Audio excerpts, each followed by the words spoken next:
Everyone, कैसे हो आप सभी। आज हम करेंगे क्लास 10th हिंदी माता का अंतर लेसन के क्वेश्चन आंसर। तो स्टार्ट करते हैं इस लेसन के question answer. Question number first है, प्रस्तुत पाठ के आधार पर यह कहा जा सकता है कि बच्चे का अपने पिता से अधिक जुड़ाव था, फिर भी विपदा के समय वह पिता के पास न जाकर मां की शरण लेता है।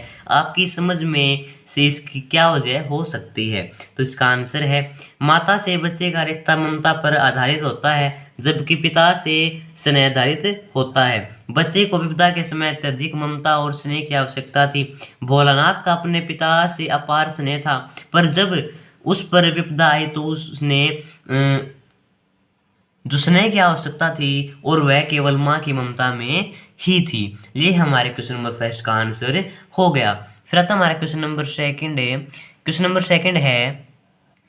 सेकंड है, आपके विचार से भोलानाथ अपने साथियों को देखकर सिसकना क्यों बंद कर देता है, फिर क्यों भूल जाता है? तो इसका आंसर है, यह एक मनोवैज्ञानिक तथ्य है कि बच्चों को खेलने में अपार आनंद की अनुभूति होती है। वह खेल में भूख प्यास भी भूल जाता है। लेखक जब मैया के द्वारा बालों में तेल डालने, उन्हें गूंथने और काला टीका लगाने पर बाल इच्छा के विपरीत सिसकने लगता है और सिसकते हुए बाहर जब आता है, तब बाहर खड़े अपने साथियों को देखकर मुस्कुराता है और खेलने लग जाता है, इसलिए वह सिसकना भूले जाता है। ये हमारे क्वेश्चन नंबर 2 का आंसर हो गया।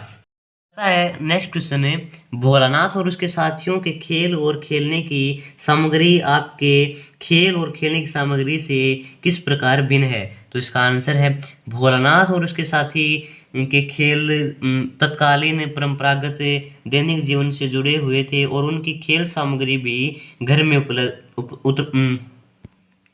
में उपलब्ध दिए, माचिस की तिल्ली, टूटी फूटी वस्तुएं, रस्सी आदि से तैयार की जाती थी।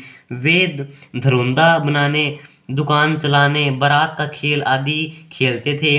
परंतु आज के बालक जो खेल खेलते हैं वे इससे पूर्णतः भिन्न है। हमारे खेलने के लिए क्रिकेट का सामान, किचन सेट, तरह तरह के वीडियो गेम व कंप्यूटर गेम आदि बहुत चीज़ें हैं जो उनसे बहुत अलग हैं। ये हमारे इस क्वेश्चन का आंसर हो गया। फिर आता है हमारा नेक्स्ट क्वेश्चन है, पाठ में आए प्रसंगों का वर्णन कीजिए जो आपके दिल को छू जाएं।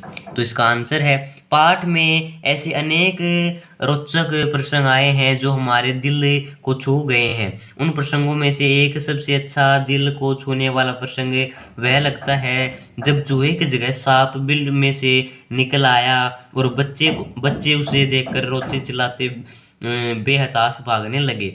कोई औंधा गिरा, कोई अटाचिट और किसी का सिर फूटा, किसी के दांत टूटे, सभी गिरते पड़ते भागे।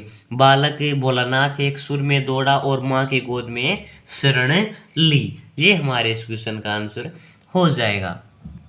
फिर हमारे पास नेक्स्ट क्वेश्चन आता है, इस उपन्यास अंश में 30 के दशक की ग्राम्य संस्कृति का चित्रण है। आज की ग्रामीण संस्कृति में आपको किस तरह के परिवर्तन दिखाई देते हैं? तो इसका आंसर है, आज की ग्रामीण संस्कृति में वह संस्कृति नहीं रही जिसका वर्णन लेखक ने पाठ में किया है। उसमें अनेक परिवर्तन हो चुके हैं क्योंकि अब वैज्ञानिक प्रगति और शहरी सभ्यता में बढ़ते प्रभाव के कारण ग्रामीण संस्कृति अछूती नहीं रही है। आजकल कृषि करने के ढंग में विपरीत परिवर्तन आ गया है, ठीक है। और बैलों की जगह ट्रैक्टर, बैलगाड़ियों की जगह ट्रैक्टर ट्रॉली से सिंचाई की जाने लगी है और ट्यूबवेल आ गए हैं, ठीक है जी। ये हमारे क्वेश्चन का आंसर हो गया है, ठीक है। काफ़ी परिवर्तन हुआ है, ठीक है। फिर आता है हमारे क्वेश्चन नंबर, ये क्वेश्चन है जी आपके लिए होमवर्क में है क्योंकि ये आपको खुद के मन से बनाना है। पाठ पढ़ते पढ़ते आपको भी अपने माता पिता का लाड प्यार याद आ रहा होगा। अपने इन भावनाओं को डायरी में अंकित कीजिए। ये आपके खुद से बनाने का क्वेश्चन है।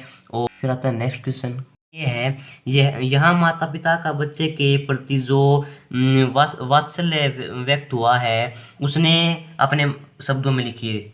ठीक है, इसमें क्या कह रहा है, जो माता पिता का बच्चे के प्रति जो वात्सल्य व्यक्त हुआ है उसे अपने शब्दों में लिखिए। तो इसका आंसर देखते हैं क्या है। पिता का अपने बच्चे को नहलाना, अपने कंधे पर बिठाकर गंगा तक ले जाना, प्यार से उसकी खट्टी मीठी चुम्बी लेते हैं, उसके अन्य खेलों में बच्चे जैसा बनकर शामिल होते हैं। इसके साथ ही बच्चे की माता भी मानव ममता की मूर्ति हैं, उसके सिर में तेल डालती हैं, बालों को बांधती हैं।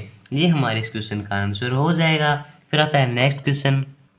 फिर हमारे पास नेक्स्ट क्वेश्चन है, माता का अंचल शीर्षक की उपयुक्तता बताते हुए कोई अन्य शीर्षक सुझाइए। तो इसका आंसर है, लेखक ने इस कहानी का शीर्षक माता का अंचल उपयुक्त रखा है। इस कहानी में माँ का अंचल का सार्थकता को समझाने का प्रयास किया गया है।